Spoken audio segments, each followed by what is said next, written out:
এখন যে কোনো একটা সাল অধিবর্ষ কিনা সেটা বের করা তোমাকে শিখতে হবে। এখানে নিচে কতগুলো সাল দেওয়া আছে, এই সবগুলো সাল এরকম থাকলে সেটা অধিবর্ষ কিনা সেটা বের করতে হবে। যদি অধিবর্ষ হয় তাহলে ফেব্রুয়ারি হবে 29 দিনে এবং বছরে হবে 366 দিন, এটা তোমরা জানো। আর অধিবর্ষ না হলে ফেব্রুয়ারি হবে 28 দিনে এবং বছরে হবে 365 দিন। এখন ফেব্রুয়ারি কয় দিনে ছিল যে কোনো একটা বছর সেটা তুমি বের করতে পারবে 4 দিয়ে ভাগ করে। 4 দিয়ে ভাগ করে, অবশ্য সব 4 দিয়ে না, আমি দেখাচ্ছি। যেমন এটা হচ্ছে 4×4=16। এটা কি নিঃশেষে বিভাজ্য হইলো? নো না স্যার। স্যার। তাহলে নো এই স্যার। না স্যার। হ্যাঁ, এই সালটা অধিবর্ষ না। অর্থাৎ অধিবর্ষ না মানে 365 দিন বছরে, 28 দিন ফেব্রুয়ারি মাসে।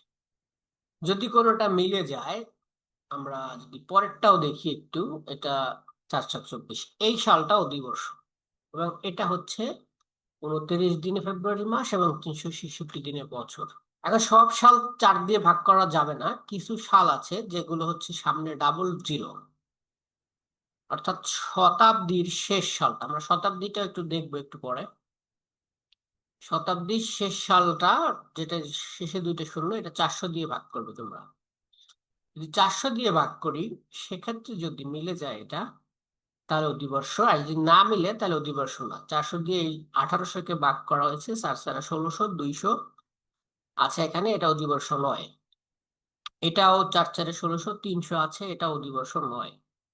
এটা 4×5=20,000, এইটা অধিবর্ষ। সো সামনের দুইটা শূন্য থাকলে, একটা শূন্য থাকলে কিন্তু হবে না, সেটা 400 দিয়ে ভাগ। আর যদি অন্য যে সালগুলো আছে যেগুলোতে শূন্য নাই সেগুলো 4 দিয়ে ভাগ। যদি মিলে যায়, নিঃশেষে বিভাজ্য হয়, সেক্ষেত্রে অধিবর্ষ।